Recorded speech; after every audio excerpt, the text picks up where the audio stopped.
નમસ્તે, કેમ છો વિદ્યાર્થી મિત્રો? આપનું હાર્દિક સ્વાગત છે ગુજુ ફાર્મસીમાં.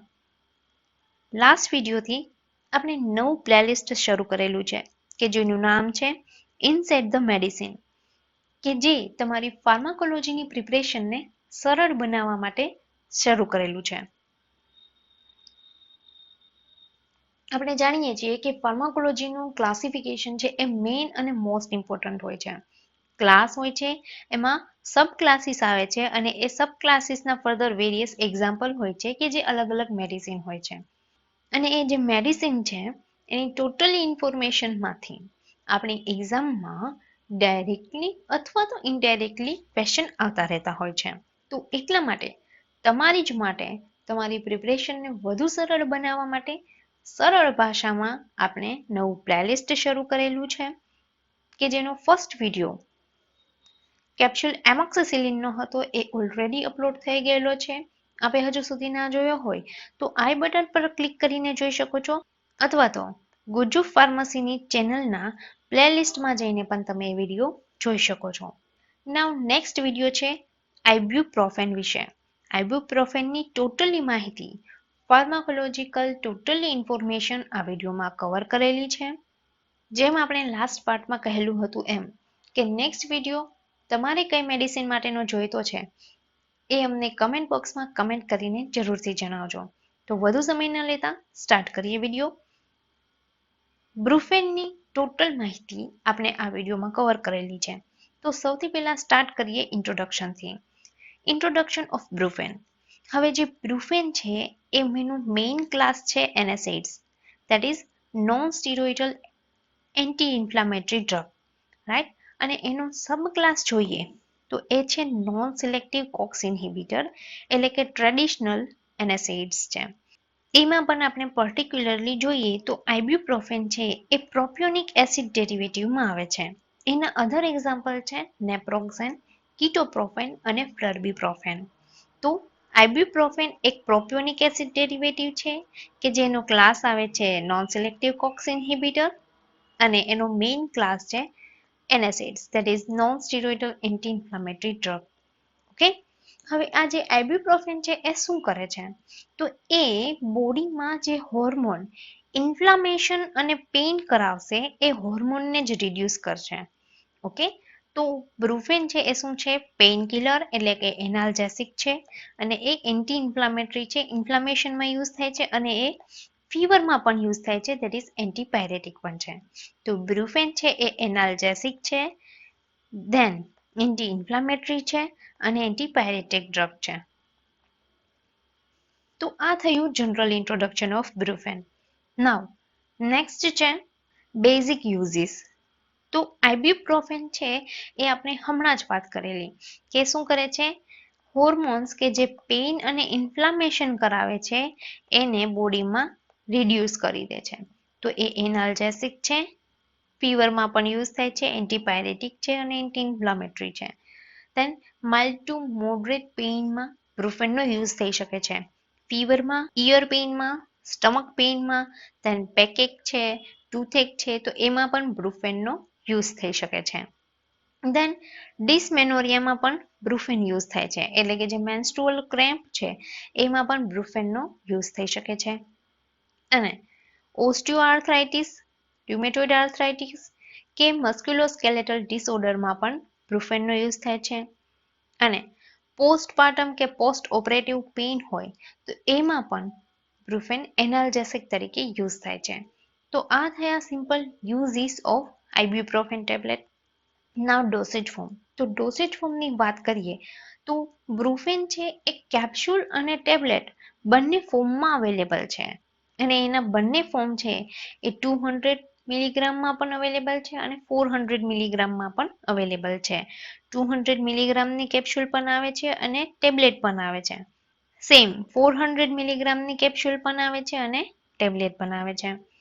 અને કિડ્સ માટે આઇબ્યુપ્રોફેનનું ઓરલ સસ્પેન્શન પણ અવેલેબલ છે. નાઉ મિકેનિઝમ ઓફ એક્શન ઓફ આઇબ્યુપ્રોફેન. તો આ ડાયાગ્રામ જોઈને તમે ગભરાઈ જશો, તો ગભરાવાની જરૂર નથી. એના માટે આપણે સિમ્પલ વર્ડ્સમાં જોઈએ. સૌથી પહેલા મેં શું કીધું કે એવો હોર્મોન કે જે ઇન્ફ્લામેશન અને પેઇન કોઝ કરે છે એને આપણી મેડિસિન રિડ્યુસ કરી દે છે.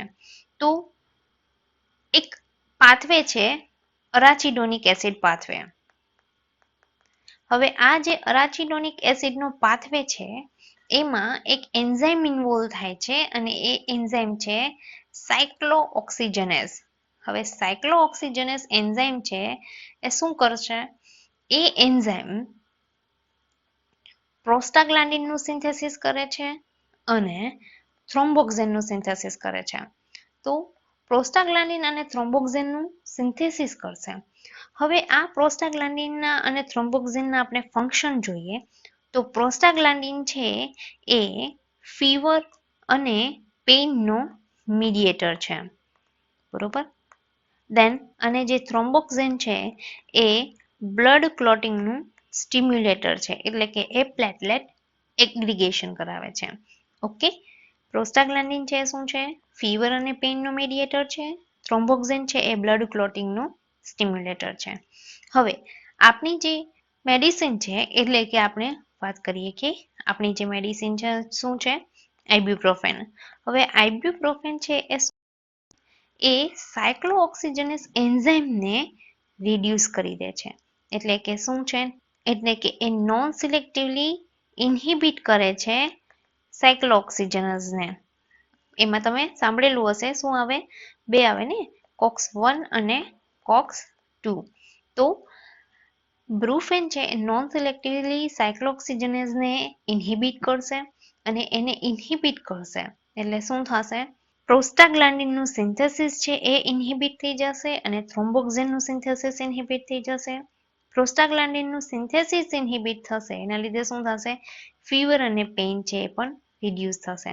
એટલે એ વર્ક કરશે એઝ એનાલ્જેસિક અને એન્ટીપાયરેટિક. ઓકે, તો આ થયું simply mechanism of action of ibuprofen. Now diagram જુઓ તો તમને ઇઝીલી સમજાઈ જશે.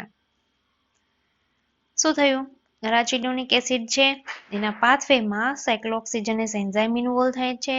આ સાયક્લોઓક્સિજનેઝ એન્ઝાઇમનું ઇન્હિબિશન કરી દેશે એનએસેડ્સ એટલે કે આપણી આઇબ્યુપ્રોફેન, રાઈટ? તો એનાથી શું થશે? પ્રોસ્ટાગ્લાન્ડિનનું સિન્થેસિસ ઇન્હિબિટ થઈ જશે. પ્રોસ્ટાગ્લાન્ડિનનું સિન્થેસિસ ઇન્હિબિટ થઈ જાય એટલે શું થશે? પેઇન અને ઇન્ફ્લામેશન છે એ રિડ્યુસ થઈ જશે. પ્રોસ્ટાગ્લાન્ડિનના ફંક્શન આપણે જોઈએ તો એક તો એ પેઇન કોઝ કરે છે, બીજું બ્રેડિકાઇનિનની ઇફેક્ટ ઇન્ડ્યુસ કરીને એ પેઇનને એન્હાન્સ કરે છે, ધેન ફીવર ઇન્ડ્યુસ કરે છે, ધેન એક ટાઈપનું શું થયું? પેઇન મીડિયેટર છે અને ફીવર અને ઇન્ફ્લામેશન પણ કરે છે. હવે પ્રોસ્ટાગ્લેન્ડિનનું સિન્થેસિસ જ ઇન્હિબિટ થઈ જાય તો પેઇન, ફીવર, ઇન્ફ્લામેશન એ બધું રિડ્યુસ થઈ જશે. ઓકે, નાવ ડેઇલી ડોઝ. તો ટિપિકલી જે બ્રુફેન છે એનો ડોઝ શું હોય છે? 200 થી લઈને 400 મિલીગ્રામ એડલ્ટ માટે હોય છે. એવરી 6 to 8 અવર આપવાનું હોય છે. મેક્સિમમ એનો ડોઝ હોય છે 1200 મિલીગ્રામ એડલ્ટ્સ માટે. ઓકે, અને એવી રીતે ચાઇલ્ડ માટે એનો ડોઝ હોય છે 5 to 10 મિલીગ્રામ પર કિલોગ્રામ પર ડે અને એનો મેક્સિમમ ડોઝ હોય છે 40 મિલીગ્રામ પર kilogram per day. Okay, but આ જે ઇન્ફોર્મેશન છે એ એજ્યુકેશનલ પર્પઝ માટે છે.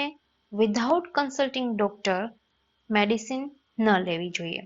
તો આ થયો daily doses of ibuprofen. Now next છે સાઇડ ઇફેક્ટ. તો સાઇડ ઇફેક્ટમાં એ મેઇનલી શું કરે છે?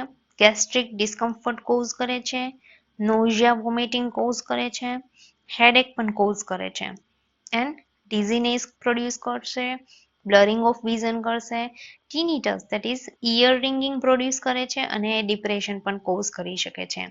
અને જો લોંગ ટાઈમ સુધી બ્રુફેનનું કન્ઝ્યુમ કરવામાં આવે તો એ ગેસ્ટ્રિક ઇરોઝન પણ કરી શકે છે, ધેન ઓકલ્ટ બ્લડ લોસ પણ કરી શકે છે અને રેશિસ, ઇચિંગ અને હાઇપર સેન્સિટિવિટી રિએક્શન પણ એ શો કરી શકે છે.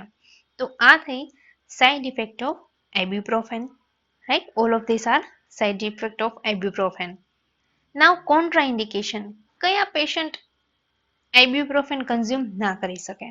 હવે એવા પેશન્ટ કે જેને પેપ્ટિક અલ્સર છે, એટલે કે ગેસ્ટ્રિક મ્યુકોઝા ઓલરેડી ડેમેજ છે, એને બ્રુફેન ના આપી શકાય. ચિલ્ડ્રન અંડર 7 years, દેન એવા પેશન્ટ કે જેને ઓલરેડી હાઇપર સેન્સિટિવિટી છે NSAIDsની, એ પેશન્ટને પણ આપણે બ્રુફેન ના આપી શકીએ. પ્રેગ્નન્સી અને લેક્ટેશનમાં પણ બ્રુફેન આપવામાં નથી આવતી. તો પ્રેગ્નન્સીમાં ફર્સ્ટ 30 weeks ઓફ પ્રેગ્નન્સીમાં બ્રુફેન આપવામાં નથી આવતી because of risk of complication, A miscarriage પણ કોઝ કરી શકે છે, એટલા માટે પ્રેગ્નન્સીમાં બ્રુફેન પ્રિફર નથી કરવામાં આવતી. તો આ થયું આઇબ્યુપ્રોફેનની ટોટલી ઇન્ફોર્મેશન. આઈ હોપ તમને આ વિડીયો ગમ્યો હશે. તો વિડીયોને લાઇક કરો, તમારા ફ્રેન્ડ્સની સાથે શેર કરો કે જે પ્રિપરેશન કરતા હોય તો એમની ફાર્માકોલોજી સબ્જેક્ટની આ પ્રિપરેશન ઇઝી થઈ શકે. નેક્સ્ટ વિડીયો તમે કઈ મેડિસિન વિશે જોવા માંગો છો એ કમેન્ટ બોક્સમાં કમેન્ટ કરીને જરૂરથી જણાવજો. એક્ઝામ રિલેટેડ વેરિયસ અપડેટ મેળવવા માટે અમારા વેરિયસ સોશિયલ મીડિયા પર જોડાયેલા રહો. Thank you very much.